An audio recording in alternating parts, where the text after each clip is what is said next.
మండల స్థాయిలో ప్రజావాణి అట. సీఎం సంజయ్ జాజు ఆదేశాలు. ప్రజా సమస్యల పరిష్కారానికి ఉద్దేశించిన ప్రజావాణి కార్యక్రమాన్ని ఇక మండల స్థాయిలో నిర్వహించబోతున్నారు. ప్రతి సోమవారం ఉదయం 10 గంటల నుంచి మధ్యాహ్నం 1 గంట వరకు మండల పరిషత్ కార్యాలయాల్లో అంటే ఎంపీడీఓ కార్యాలయాల్లో ఈ కార్యక్రమాన్ని వెంటనే అమల్లోకి తీసుకురావాలని ప్రభుత్వ ప్రధాన కార్యదర్శి సంజయ్ జాజు మంగళవారం ఉత్తర్వులు ఇచ్చారు. ఈ కార్యక్రమానికి ఎంపీడీఓ నోడల్ అధికారిగా వ్యవహరిస్తారు.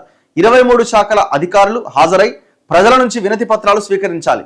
వాటిని ప్రజావాణి పోర్టల్లో అప్లోడ్ చేయాలని ఆదేశాల్లో పేర్కొన్నారు.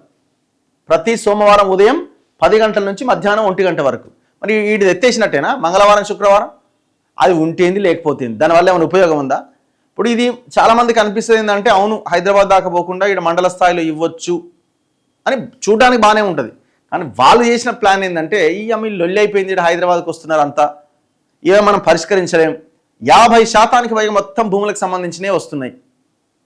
50% పైగా భూములకు సంబంధించినవి వస్తున్నాయి. ఎక్కడ భూమి ఎవరికి వాడు వంచుకున్నాడు వీళ్ళంతా దొంగలు. ఇక ఆ భూమి వాళ్ళ ప్రజల కోసం మళ్ళీ రిటర్న్ ఇప్పించేటువంటి ఆలోచన ఎక్కడిది? మొత్తం మల్లారెడ్డి కబ్జా చేసిండు, ప్రేమ్ సాగర్ రావు కబ్జా చేసిండు, దానం నాగేంద్ర కబ్జా, ఇవన్నీవే కదా లీడర్ల కబ్జాలే అడికి వస్తున్నాయి. ఈ అమ్మాయి లొల్లంతున్నది, ఎట్లాగ వీటిని పరిష్కరించలేము అని ఇప్పుడు మండలాల వారీగా దాన్ని ప్రతి ఎంపీడీఓ కార్యాలయంలో every Monday 10 o'clock to 1 o'clock పెడుతున్నారట. దీనికి ఏం చెప్తారంటే హైదరాబాద్ దాకా రావడం ఇబ్బంది కాబట్టి పేదల కోసం ప్రజల కోసం ఆయా మండలాల్లో మేము ఇది పెట్టినామంటారు. ఇక దీన్ని నెమ్మదిగా ఏం చేయాలి, డైల్యూట్ చేయడం అనమాట. ఇప్పుడు సింపుల్గా ఇటు దాకా వచ్చిరు అనుకో, గీడి దాకా ఎందుకు వచ్చినావమ్మా, పోయి ఆడ ఎంపీడీ ఆఫీసులు ఇచ్చేయి అంటారు. కథం. ఇక మళ్ళీ ఇంకోసారి వస్తుందా ఆయన ఇంకోసారి వస్తాడా హైదరాబాద్కి రారిగా, కథం అయిపోతుంది. సో ఇది కుట్ర. అసలు యాక్చువల్గా ప్రజావాణి ద్వారా జరిగిన లాభం ఏమన్నా ఉందంటే ఏమన్నా 1-2% ఏమున్నదో.